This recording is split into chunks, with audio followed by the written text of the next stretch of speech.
Hello guys, magandang araw po sa inyong lahat. Ito naman pong kaibigan nyo si Jake. Sa video natin ngayon, pag-usapan po natin si Mr. Charlie Atong Ang, kasi very controversial po si Sir Charlie, no? At si Gretchen Barreto, pero focus muna tayo kay Sir Charlie Atong Ang, no? Ang tanong ng marami, mastermind po ba siya sa pagkawala ng missing sabongero? Grabe na akusasyon, pero hindi natin masasabi kung walang ebidensya at hindi pa natulan siya ng korte, no? So kung bago lang kayo sa channel ko at gusto nyo ang video na ito, paki-like lang po, share, and huwag kalimutang mag-subscribe. Last week ay may lumabas na po ang isang whistleblower, former head security and farm manager ni Mr. Charlie Atong Ang. Ang kanyang pangalan, ang una ay nagpapakilala ng alias Totoy, pero pala ang totoo niyang pangalan is Mr. Julie Aguilar Dondon Patidongan. Okay, tumakbo po siya bilang mayor sa Surigao, kaso natalo at humingi na ng 12 million pesos pangkampanya ayon kay Mr. Charlie Atong Ang at kanyang abogado.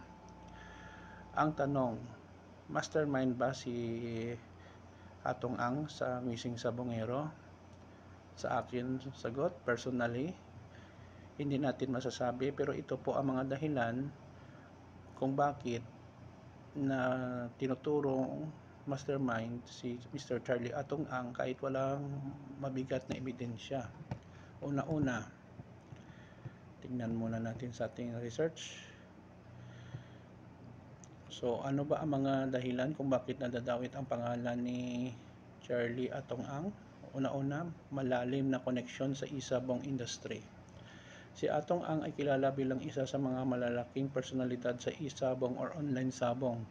Dahil dito natural lang na mapagtuunan siya ng pansin kapag may anomalya sa industriya. Number 2, mga pahayag ng ilang whistleblower or testigo.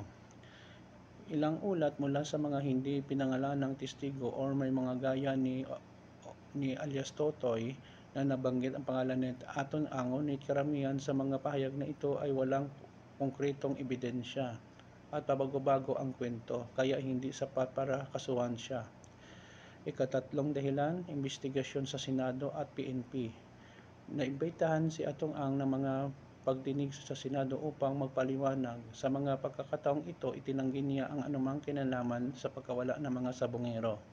Wala ding maipresentang matibay na ebidensya laban sa kanya.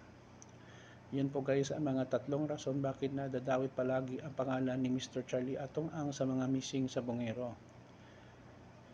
Okay, ang tanong natin, bakit hindi matawag na mastermind si Charlie Atong Ang? Base po ito sa legal na pananaw, walang kasong naisampa sa kanya laban sa kanya kaugnay ng pagkawala ng sabongero. Walang direktang testigo or physical evidence na nag-ugnay sa kanya sa mga krimen. Sa mata ng batas, innocent until proven guilty pa rin siya.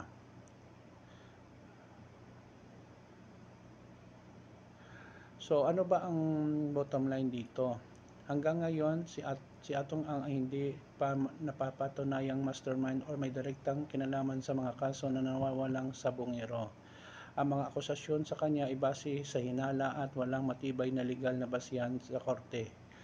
Yun po guys, no?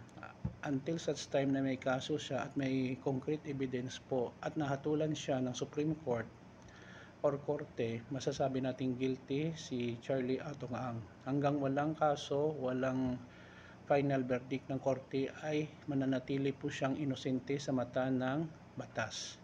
Yun lang po guys, maraming salamat po sa inyong panonood. Please like, share, at huwag kalimutan mag-subscribe sa channel ko. Mahal ko kayo, ito naman pong kaibigan nyo si Jeep Pompirada. Paalam guys, I love you all. Bye bye.